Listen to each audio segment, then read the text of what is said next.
Mau local में आपका स्वागत है। मैं सुजीत कुमार। आज मैं मौजूद हूँ रकवाड़ी ग्राम सभा में, जहाँ पर लॉर्ड बुद्धा वेलफेयर सोसाइटी द्वारा कंबल वितरण का कार्यक्रम किया गया, जिसके संस्थापक रमेश जायसवाल जी हैं, जो एक समाज सेवी हैं।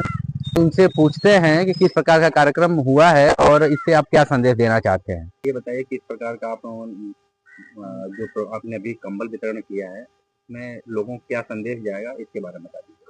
मेरा नाम है इंजीनियर रमेश कुमार जायसवाल और ये कार्यक्रम रहा है कि बनवासी हैं, ये बनवासी समाज से आते हैं लोग। इसको थोड़ा सा लोअर लैंग्वेज में आएंगे तो मुसहर समाज से आते हैं और समाज का एकदम आखिरी पंक्ति का व्यक्ति है और यहाँ पे लोग पहुंच भी नहीं पाते हैं। और ठंड की कपकपाती ठंड में आ जाए, इधर कपकपाती ठंड में जो है कि इनको कंबल वितरण के लिए जो है कि सरकार की कोई योजना यहाँ तक नहीं पहुंच पाई है।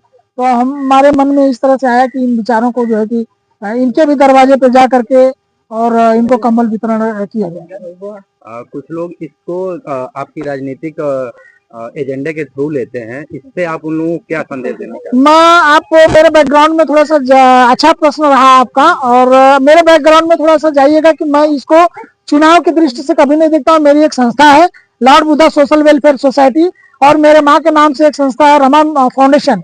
मैं विगत 15-20 वर्षों से अपने गांव में अनुसूचित महिलाओं का, जो महिलाएं विधवा हैं, गरीब हैं, उनको साड़ी वितरण का भी कार्यक्रम करते रहता हूं। और इसको चुनाव से मेरा कोई नहीं, मेरा हर्ट में आया कि मैं भाई समाज के, और ये इस बनवासी समाज के जो लोग हैं यहाँ पर किसी की नजर भी नहीं पड़ती है।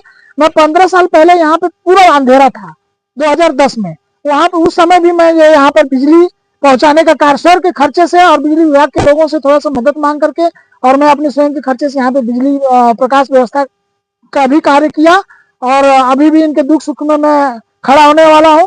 और आगामी जो है नए साल में हम एक यहाँ पर एक मेडिकल कैंप लगाएंगे। इनके जो स्वास्थ्य का चेकअप होगा और वो भी जो भी दवाइयाँ हैं इनको, मतलब ये मेरे बाय बर्थ है, मेरी माँ और हमारे पूर्वजों ने जो बताया है उस रास्ते से मैं निकला हूँ।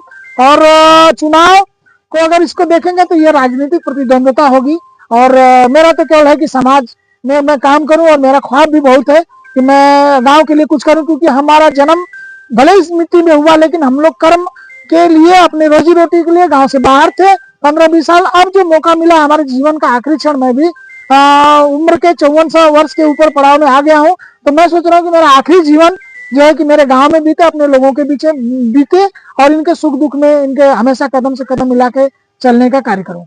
आगामी चुनाव होने वाले हैं पंचायती, इसमें जो लोग अपनी दावेदारी देना चाहते हैं, तो जो राजनीतिक एजेंडे ही भले सही, उनको आप क्या संदेश देना चाहेंगे? राजनीतिक एजेंडे देखिए, जब चुनाव आते हैं तो लोग जो है बहुत तरह की भाईचारा और बहुत तरह की समरसता, बहुत तरह की भलाई, बहुत तरह से नमस्कार, बहुत तरह से पांवों में गिर जाना और तमाम दूसरे तरह के, मतलब एकदम डाउन टू अर्थ हो जाते हैं कि मतलब इतना भाईचारा कभी नहीं दिखता कि, मगर वो महज छलावा रहता है और कुछ ही दिनों तक का रहता है। अगर इसी तरह का भाईचारा गाँव में हमेशा बना रहे तो आवश्यकता ही नहीं पड़ेगी कि बार बार इतना प्रचार करना और प्रलोभन देना और किसी का हाथ पैर जोड़ना, किसी के पैर पड़ना।